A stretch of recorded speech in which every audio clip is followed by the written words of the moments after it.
Bonjour à toutes et à tous, bienvenue dans ce premier épisode d'une série d'audio que je vais consacrer à la vrac attitude.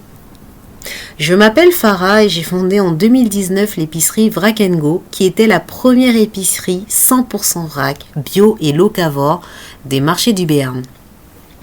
Dans cette série d'audio, je vais partager avec vous mon aventure de vraqueuse depuis la fin de la tournée de ma Vrac Vroom. Donc Vrac & Go, c'était une épicerie, comme je vous ai dit, 100% vrac, bio et locavore, donc qui proposait des produits sourcés dans un rayon de 150 à 200 km autour de Pau. À côté de ça, Vrac & Go propose aussi des ateliers éco-responsables. Bref, Vrac & Go accompagne au quotidien pour un mode de consommation respectueux de l'environnement et de l'humain. Donc il y a plusieurs mois, j'ai mis fin à la tournée de mon épicerie parce que cette activité d'épicerie de mon entreprise n'était plus viable. Les consommateurs ne sont pas prêts à faire évoluer leurs habitudes de consommation vers le vrac local et bio.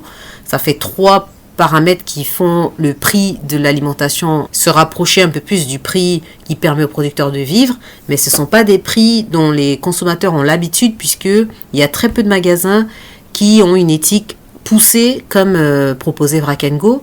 Même les chaînes de magasins bio, par exemple, quand ils travaillent avec les producteurs, achètent en très très grande quantité pour faire baisser le prix au kilo et permettre au consommateur final d'avoir un prix au kilo assez bas. Donc moi, qui étais une petite épicerie indépendante, depuis le début de mon activité en 2019, et elle s'est terminée en 2022, je n'ai jamais une seule fois négocié ou discuté le prix d'un producteur. Quand un producteur me proposait son produit en me disant « ben moi je te le vends à, admettons, 4,50 € le kilo », je n'ai jamais discuté le prix puisque je considérais que s'il me dit que c'est 4,50 € le kilo, c'est parce que c'est à partir de 4,50 € le kilo que il peut payer ses charges, que le prix est juste pour lui. Je n'ai jamais considéré que c'était du vol, que c'était trop cher.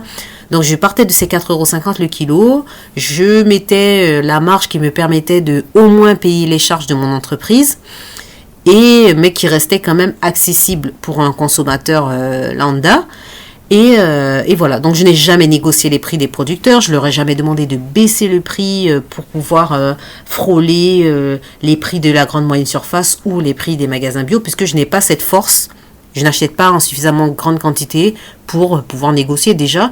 Et je n'ai jamais estimé que il fallait négocier le prix. J'ai trop de respect pour le travail des agriculteurs, des producteurs, pour aller leur dire t'es cher, je ne veux pas payer ce prix-là.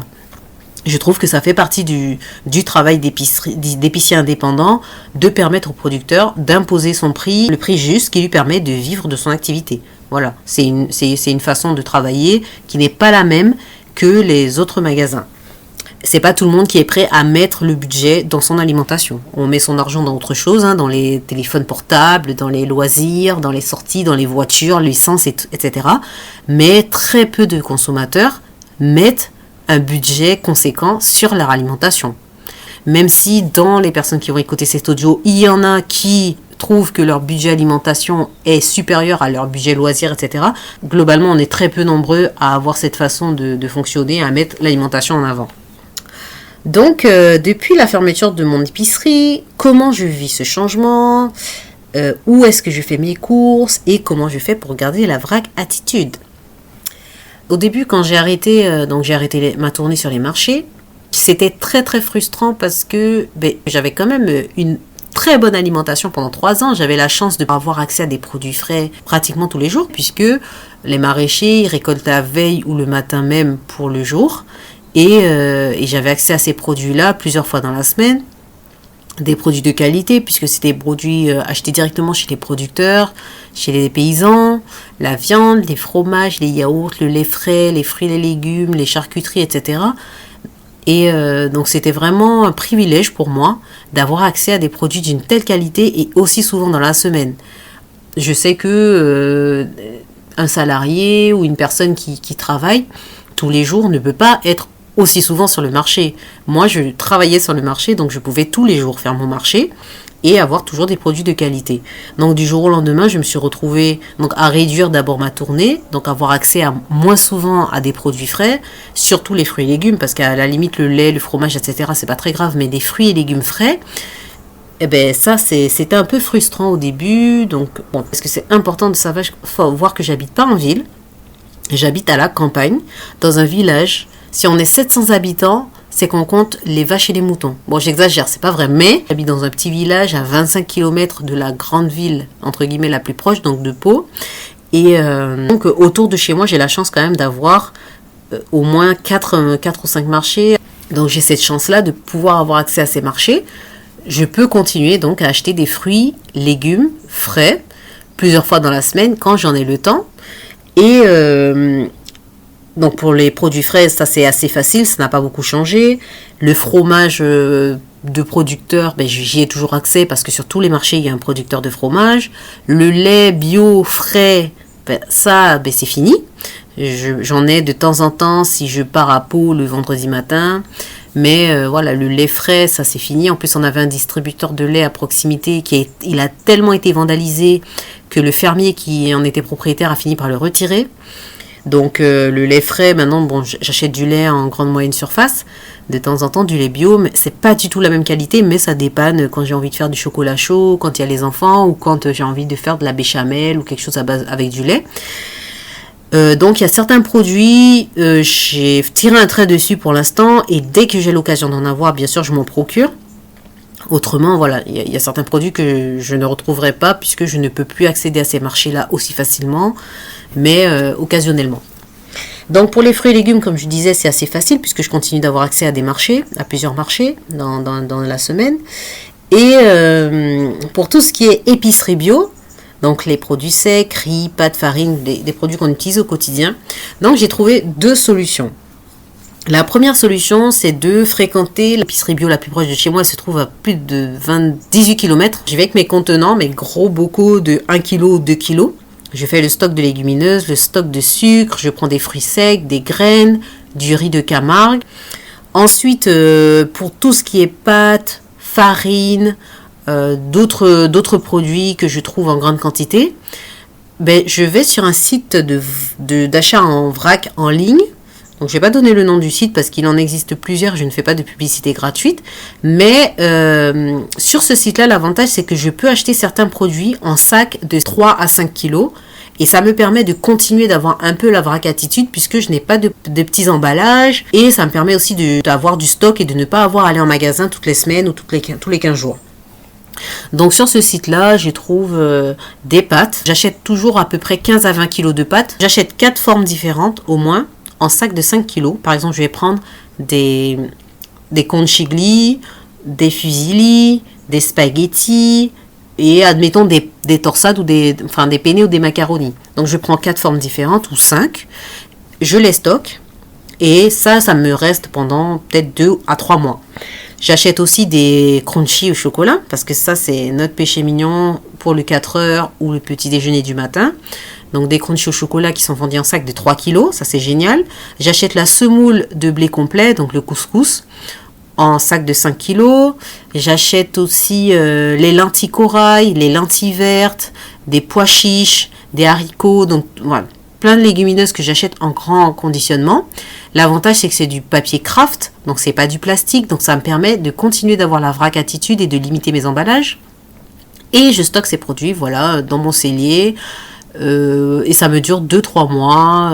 Ça me permet de ne pas penser à ça, d'avoir ça en stock, et que j'ai acheté sur le site d'achat en ligne. Ensuite, tout ce que je n'ai pas trouvé en épicerie bio, au marché, ou au magasin vrac en ligne, je l'achète en grande moyenne surface. Donc certains produits j'achète en grande moyenne surface tout simplement parce que quand c'est dans les magasins bio, par exemple le beurre je l'utilise pour faire ma pâte feuilletée, pour faire mes pâtes brisées, mes pâtes sablées, mes crumbles à la maison.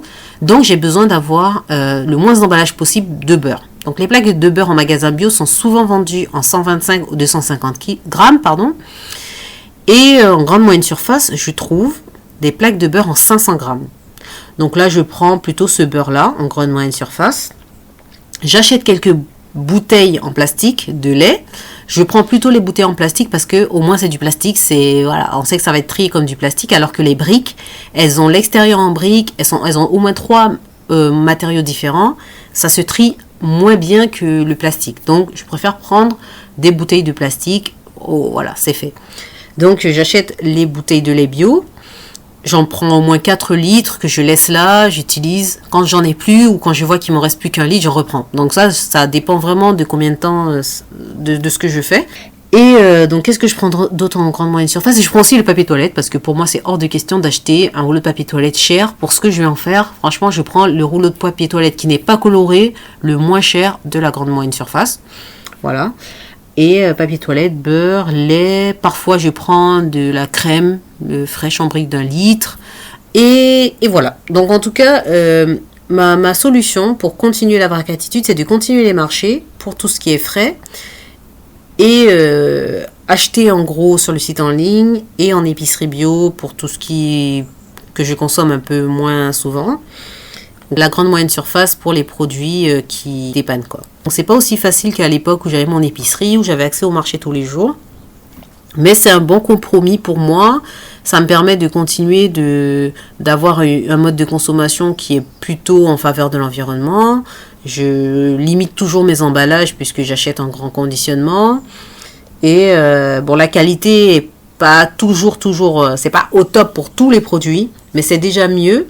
Je fais très attention à la provenance aussi des produits quand je vais sur le site d'achat en ligne. J'essaie d'aller dans le rayon produits français. Je suis déjà satisfaite d'avoir trouvé des légumineuses en grand conditionnement. Et ça me permet de garder la vrac attitude. Bon, c'est déjà mieux que d'aller acheter pour moi en grande surface dans des petits paquets de 500 grammes ou 1 kilo qui sont en plastique. C'est déjà mieux. Dans les grandes surfaces, ce qui me déçoit un peu, c'est que pour faire un peu de greenwashing, ils ont installé des rayons vrac, donc des silos, un petit rayon de 12 silos de vrac. Mais ces rayons sont très très souvent vides. Pour l'instant, toutes les enseignes que j'ai fait près de chez moi ont un rayon vrac. Soit le rayon est complètement vide, donc les silos sont là mais il n'y a rien dedans. Ou soit il y a du vrac, mais il n'y a pas les produits que j'aimerais acheter. Par exemple, il y a des graines, il y a des biscuits apéro, il y a des bananes séchées, il y a ça, mais il n'y a pas de pâtes. Quand il y a des légumineuses, en fait, il y a un fond de légumineuses. Bon, je ne sais pas depuis combien de semaines le truc est là, donc ça ne me donne pas trop envie de les acheter. Donc ça me déçoit un peu, et c'est ce qui fait que, en grande surface, je n'achèterai jamais en vrac. En plus, leur silo de vrac, c'est un silo en plastique, qui, pour moi, cette méthode de fonctionnement est totalement ridicule puisque c'est un silo en plastique jetable. Donc, il l'achète, il l'installe. Une fois qu'il est vide, il le jette et il reçoit un nouveau qu'ils installent. C'est du plastique, c'est du jetable. C'est pas ça, le vrac. Le vrac, pour moi, c'est d'avoir des silos qui se lavent, qui se remplissent à nouveau avec des produits qu'on a achetés en grand conditionnement parce que le but du vrac, c'est de limiter les emballages, de limiter le plastique, pas de fabriquer davantage de plastique et de continuer d'avoir du jetable, quoi. Enfin, pour moi, c'est complètement absurde. Donc, je ne soutiens pas ça, je ne cautionne pas ça, donc je n'achète pas en vrac dans les grandes moyennes surfaces. Donc voilà, j'espère que cet épisode vous aura plu. Donc je vous dis à très bientôt dans le prochain épisode dans lequel je vais parler plus précisément de mon organisation et des outils que j'utilise pour organiser mes courses et mon budget courses. Je vous remercie pour votre écoute et je vous dis à tout bientôt dans le prochain épisode. Bisous!